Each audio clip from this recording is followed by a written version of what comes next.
Viidiyoo kana ilaallee walitti deebina waan ta'eef viidiyoo kana dhaggeeffadhachaadha. Ijoolleen keenya miira keessa galanii wanta isaan jechaa jiran jechaadha. Dhaggeeffadhaatti walitti deebina. Arraan tana yookaan du'u yookaan jiraachuu hin dhufe dhugaa rabbi jechuudha. Miicoo fannoo takkaan na bira jira. Niin ajjeesa moo akkamiin godha? Yoommoo hin ajjeesini miskiin akka haaritu siifiisiin dalagataa biyyaa baatanii siifiisiin takka miskiin akka walii jettan hin tuqinii jaa.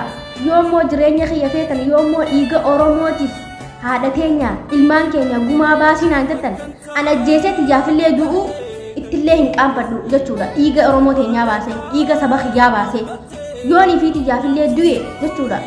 Natti hin fudhatu. Oromoof dhiiga baasnaan natti hin fudhatu. Miicoo fannoo takkaan na bira jira jechuudha. Akkamiin isii godhame? Mee akkamiin isii godhame maan Oromoo natti maame? Mee on akkam godhame?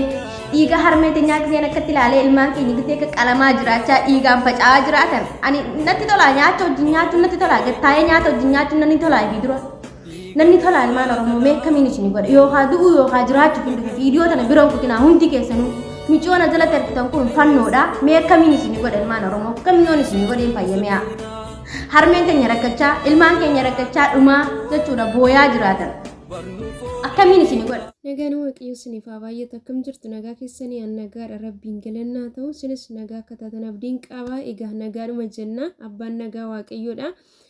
Nagaa biyya wajjin yoo jiraate namatti tola garuu hundaafiyyuu waaqayyo harka jira waaqayyo akka jaalate haa godhu isiniin jira obboloota koo.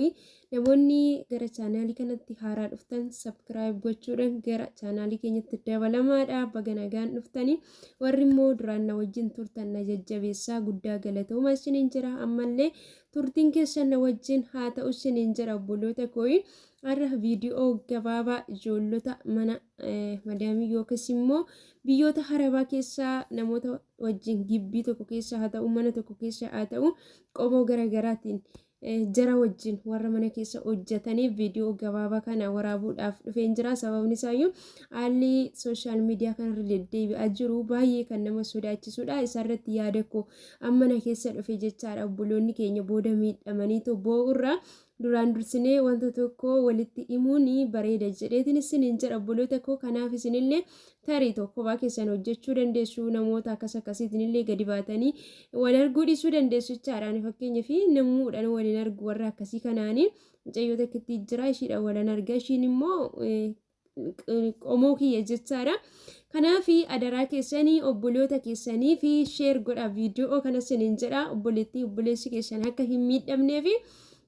Wanti nani jechuu barbaade haala amma sooshaal miidiyaa irratti waa'ee biyya keenya kanaa hin beektu jechaadha. Siyaasa qabata godhatanii lubbuu namaa yeroo isaanii billaadhaan ciibsanii wal qalaa jiran jechaadha. Namni tokko immoo dhiigni isaa gaafa qalamu dhiiga isaa sana laalitoo hin danda'u jechaadha. Gaafa sana xiiqii keessa galaa dhiigni isaallee hin daffa miira wayii keessa gala jechaadha. Gaafa kana gumaa yookaas immoo haaloo baafachuudhaaf namootuma isaan bira jiranii kan isaanii haaloo isaanii baatan jechaadha. Kanaaf obboloota koo ani dhaamsin ani gara keessan dhufee fi wanti isiniin jechuudhaaf barbaadu ijoollonni tokko tokko kan mana tokkicha keessa jara wajjin hojjetan yeroo baay'ee wal caqacaqaa hin jiru jechaadha. Akkasuma immoo otoo waliin caqacaqinillee waliif galanii jaalalumaan kan wal wajjin jiraatan hin jiru jechaadha. Haala hamma jiru kan ammoo ilaalanii kan duraa sana caaleeyyuu kan sodaatanillee hin jiru ijoollonni keenya. Sababa haala hamma kana irraa illee ka'anii kan walitti bu'anii kan waliinillee rafuu jiraachuu sodaatanii akkasuma immoo isaan irratti wanta tokko bakka jira miti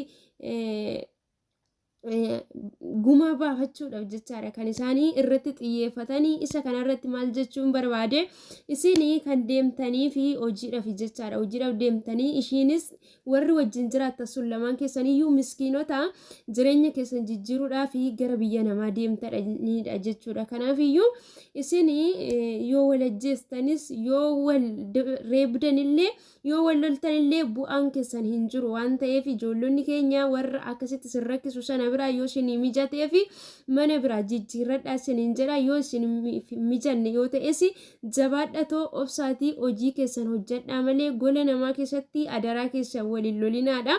Waaqayyoo hunduma keenya iyyuu sanyii nama hundumaayyuu jechaadha. Waaqayyoo kan uumeef jechaadha akka nuti wal ajjeefnuuf miti. Namoonni nama ajjeesanii gatii isaanii dhuma irratti hin argatu. Miskiinonni jechaadha. Miskiinonni gola namaa jirtan adaraa keessanii walirratti waan hin taane hin hojjetinaa isiniin jedha. Ijoolleen keessanillee jarri isin bira jiru yoo ta'ani akka waan tokko hin goone. Sababni isaayyuu ijoolleen keenya wal keessa faffaca'anii mana tokko keessa kan hojjetan jarrillee baay'atanii ijoolleen keenya tokko lamaan kan isaan gidduu hojjetanii manallee jijjiirrachuu kan hin dandeenye hojii isaanii sanaanii isaan gidduudha deemuu kan hin dandeenyetu jiru waan ta'eef gaafa isin jara takka lama isin bira jirtu irratti waan tokko fudhattanii tarkaanfii ijoollee keenyatu hin dhumu jechaadha. Maaliif tarkaanfii baay'ee irratti fudhatanii nan beeka ijoollee kanuma keenya ta'anii ijoollonni isaan wajjin jiraatan jechaadha. Kireeffataniillee darbeellee naannoo tokko kan aldaraasha tokkorra kan jiraatan jechaadha. Gibbii tokko keessa kan jiraatan mana tokko keessa kan jiraatan hedduu isaanitu jiru. Ijoollee keenya caalayyuu isaan turre caalachaadha baay'inaan jechaadha. Baay'inaan jiraatanii ijoolleen keenya xiqqaatanii gidduu kan jirantu jiru. Gaafa isinii ijoollee isaan irratti adabbii yookaan immoo tarkaanfii tokko gaafa fudhattanii ijoollee keenya gola namaa keessatti isaan gidduu jiraachaa jirtu adaraa keessan laaladha. Wanti kun rakkoon kun yoo isin akkas gootan babal'achaa deemuu danda'a jechuudha. Wanti isaa nama aarsuu miti jechaadha. Baay'ee nama aarsa garuuti warra biraa jechaadha. Ijoollota keenya gara biraa isaan keessa jijjiiran yaadadhaatu dhiisa. Maaliif isinis akkuma hojiidha biyyaa baatan isaas sunis hojiidha bahanii jiru. Kana biraan immoo borutti illee jechaadha. Biyyoonni keessa jiraannu biyyoonni arabaa kunillee ijoolleen keenya jechaadha. Namni keenya akka nama ajjeesutti fudhatanii ijoollee keenya rakkisuu yookaas immoo ijoollee keenya irratti illee adabbii tokko tokko fudhachuu danda'u jechaadha. Sababni isaayyuu jarri kan isaan ittiin nu beekanii Itoophiyaawidhaan nu beeku malee garaagarummaa qomoo keenyaa kana hin beekan jechaadha. Kanaaf kan biyyaa baataniif hojiidha waan ta'eef saba keessanis karaa ittiin gargaaruu dandeessan humna keessanii gargaaradha. Kanarraan kanaaf sooshaal miidiyaa irratti ba'aatu sagalee ta'aadhaa fi nuti kan nuti sagalee ta'aa fi jirru namni kamiyyuu jechaadha. Foon uffataan kamiyyuu namni waaqayyo uume hundumti isaayyuu du'uu hin qabu bakka lubbuusaa ba'uu hin qabu bakkaadha malee. Dhiisaa jechaadha. Gola namaa keessatti biyya jirtan laalatoo ijoollee keenya warra gara biraa jira warra gola namaa keessa jira warra dubbatachuu hin dandeenye warra jara ofirraa dhoowwuu hin dandeenye isaaniif yaadatoo dhiisaa. Adaraa keessan maatii keessaniif yaada ofii keessanii yoo ta'uu baateyyuu jechaadha. Ijoollota keenya gara biraatti ganaa miidhamaniifis ilaala.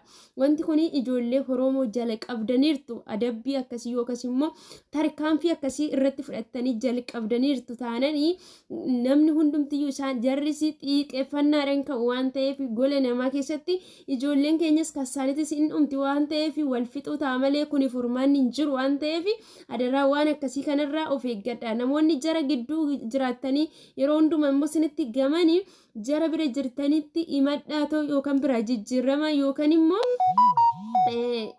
isaan illee gargarillee akkasanii waan jedhani sissani godhaa malee adaraa keessan of eeggannoo taasisaa baay'isaa ta'u dubbiin baay'ee ulfaata siniin jedha obboloota koo. Waaqayyo guddaa ta'e immoo sinaa eegu biyya keenyaafis waaqayyo nagaa haa fidu. Inni namaaf dadhabame waaqayyo uumadhaaf hin danda'ama. Inni beekaa waan godheef isatu beeka waan ta'eef inni wallaalee yookaas immoo dhaga'uu dadhabee hamma nuti amma nuun sabni keenya nu mararu kana isaan mararuu dadhabanii otoo hin taane inni wanta calliseef qaba. Callisuu waaqayyootis immoo gaarummaadhaaf waan ta'eef amma dandeenya lafa jirutti qomoo keenyaaf waaqayyoon hin kadhanna. Gaafa waan tokko raawwachuudha kaan immoo warroota jechaadha warroota biraa ijoollota keenya dhiiga keenya yoo nuti asii kana goone gara biraatti immoo maaltu ta'uu danda'a jennee to'i akkasitti yaaduu qabna siniin jedha obboloota kooyi. Kanaafiyyuu adaraa keessan lafa jirtanitti waaqayyo sinaa eeguu dhiiga dhangala'aa jiruuf waaqayyo haa falmu. amma dandeenyetti immoo imimmaan keenyanis haa ta'u fuula waaqayyootti argamne waaqayyoon hin kadhanna karaa nuu danda'ameen immoo saba keenyaaf sagalee hin taana sinin jedha obboloota kooyii warri akka keenyaa gola namaa keessa hojjetan isaan wanti isaan balleessanis hin jiru isaan bakka dhiisaayyuu sinin jedha yaada akkasii kana keessaayyuu ba'ato of gabbeessato fageessato ilaala ishiniin jedha jireenya keessan adaraa keessanis hin balleessina jireenya keessanis jireenya namoota biraallee hin balleessina ishiniin jedha obboloota kooyi gaafa tolchuudha kaane gar tokkoon immoo hin bada jechaadha wanti otoo itti yaadiin hojjetame waan akkasii isiniin jedha waan na wajjin turtaniif immoo guddaa galatoomadha yaada koo keessatti kun wanta yaada na keessa dhufeedha waan ta'eef tarii dogoggorri jiraachuu danda'a. Dogoggora jiru hunduma isaatiif immoo adaraa keessan dhiifamanaaf godhaadha ani waa'ee siyaasaa keessa galuudhaafis miti waa'ee isaatis hin beeku garuu dhiiga dhangala'aa jiruu fi dubbachuu akkasumas immoo wanta miidhama jechaadha obboloota koorratti qomoo koorratti boodarraan hin dhufa jedhee keessa koo dhufe sammuu koo yaada koo keessa ibsachuudhaafin isiniin jedhaa kanaaf karaa qajeelaa ta'een naaf hubadhaadha baay'ee sin jaalladha baay'ee sin kabajaa isiniin jedha obboloota koo. Bye bye.